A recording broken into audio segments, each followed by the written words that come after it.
nous est donné de veiller sur le bon fonctionnement de la communication. Mais on ne nous a pas dit, sauf la communication d'État.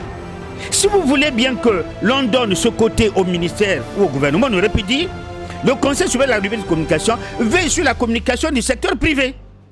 Ici, le législateur a voulu que toute la communication du Congo, soit les médias privés comme les médias audiovisuels d'État, sont du ressort du Conseil supérieur de la liberté de communication, qui a été créé pour réguler la communication au Congo. Mais non, le problème de fond, c'est que le ministère veut enjamber les qualités compétentes du Conseil.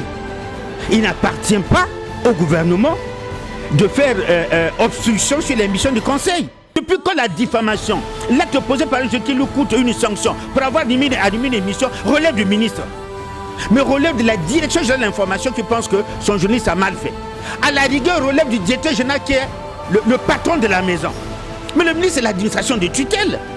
Du coup, le DG d'abord devait assister à notre invitation. Quand nous envoie chez le ministre, pour nous c'est une pirouette qui n'est pas élégante administrativement. Nous remettons la télévision fait son travail. Tout boulot, le ministère de la Communication est libre de dire, nous avons reçu là un rapport d'une institution d'État. Donc nous devons respecter les institutions, mais surtout reprendre le service. Mais puisque les gens dans ce pays peuvent chier sur la loi, excusez-moi l'expression, mais ça vaut la peine, peuvent pisser sur la loi, et bien on pisse sur la loi.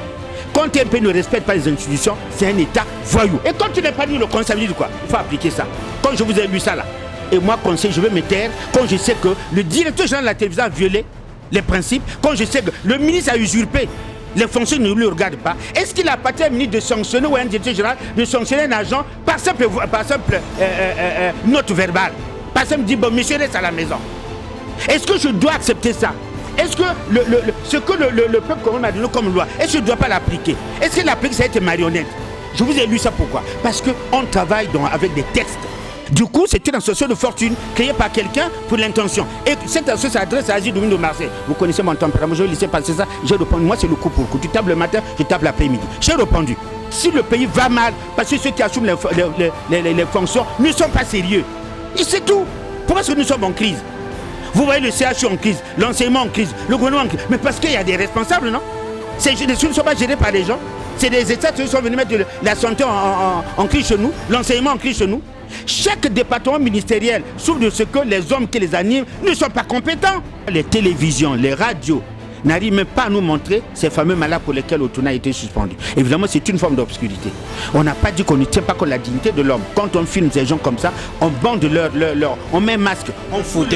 Voilà, et on est au moins, puisque les télévisions européennes mentent, en quoi les télévisions européennes sont moins que les nôtres?